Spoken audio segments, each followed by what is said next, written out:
On the right, on the left is a picture of me 10 years old, and on the right is a picture of me 50 years old. That's now. No change, not even the clothes.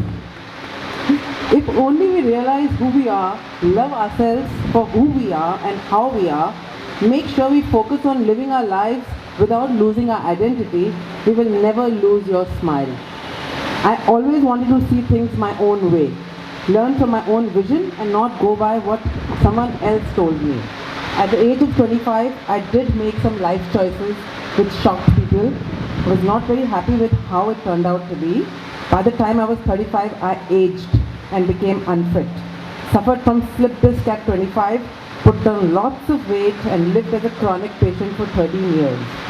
At 37, I gathered some courage and support from my friends, decided to start my life afresh. I needed to get back to doing things which I loved most. I needed to redeem myself. Architecture was my passion, but 13 years of gap was big in a field which is continuously evolving. But I believe that if you love something and honestly pursue it, nothing can come in your way. I picked up this old house, which was in ruins. Looking back at what it must have been back then, what it has become now because of neglect, I started drawing parallels between myself and this house. Both me and this house needed redemption. Architecture redeemed me and I redeemed this ruin. Finding happiness through reviving what was once something of value and importance to someone. Almost dying houses became my, reviving these almost dying houses became my passion. Little did I realize that by bringing these houses back to life, my own life started restoring itself. Part by part, piece by piece, externally, internally, structurally, not only bringing it back to its original existence and restoring its honor and worth, but also turning these homes into restaurants, cafes. Back then when almost no one valued or saw anything special in these broken houses, I kept pursuing my passion and got admired, credited and awarded for such restoration jobs. I believe we need to take on many journeys parallelly. My love for reaching places which not many human beings go to, places that are still pristine and natural, took me to the hills, hiking and trekking on challenging routes, deriving my energy from what I saw.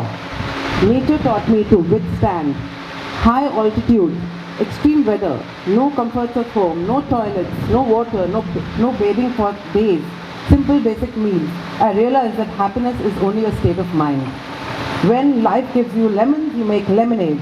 But when it gives you a chill, you make ice gola. It's not easy to pay and choose a holiday which leaves you physically more tired than you were before the holiday started. One challenging interest led me to the other. I wanted to bike off-roading, do long distance riding, but the doctors advised me against it. Backpacking and obviously off-roading wasn't for a slip disc patient. At the age of 40, I bought a customized, beautiful, for 500cc, beautiful Enfield bike and went on a 21-day ride to Ladakh on the roads less traveled. Yoga and stretching along the way and adrenaline rush from the thump of the bike made it happen. As much as I loved the sound of the bike, I felt guilty going exploring nature trails and our quiet villages amid creating noise pollution and burning fuel. So I went on to cycling. That is what resonated with my way of my beliefs. With my values and beliefs of being with nature, I took up cycling, joined many cycling clubs, being the only one from a handful of female riders in Goa when I started back then. I participated in many races and events, and the cycling culture now was at its infancy back then, but now there are many female cyclists in Goa. Many well-accomplished people from various fields, having their own limitations, taught me that nothing is impossible. I wanted to take up endurance, self-supported, long-distance cycling. We must not forget that I was a chronic patient of slip disc. Everything that I loved and needed, doctors kept advising me against doing them. I took up the challenge, went ahead and completed a 200, a 300 kilometer, 400 kilometer, 600 kilometer time-bound rides back-to-back 4 times in 4 years and got awarded the title of a super randonnier.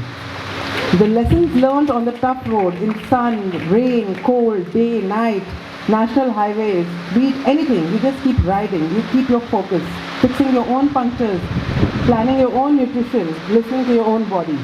This 1,000-kilometer ride from west coast to east coast of India, Goa to Pondicherry, resting, riding, eating, all within 69 hours was exhilarating for me. I did whatever I did for the pure pleasure of it. Now I needed to do things which got me stronger. I came across aerial yoga, wondering if it was for me or not. I went for a trial class. Believe me, that day changed my life. I came home telling everyone that I have found another reason to live. It's not very common to see people start aerial at the age of 47. Also not very common to see big-built women like me indulging in aerial. Leaving aside slip-disc patients, I found a wonderful teacher. Slowly and steadily, observing my body, I started the practice. Music, happy vibes, amazing results was so addictive that I made it a regular practice. My instructor, Debashri from Studio Nath, organized this aerial art festival and put me along with others on the stage in front of an audience of 300 people. So this is where I stand today.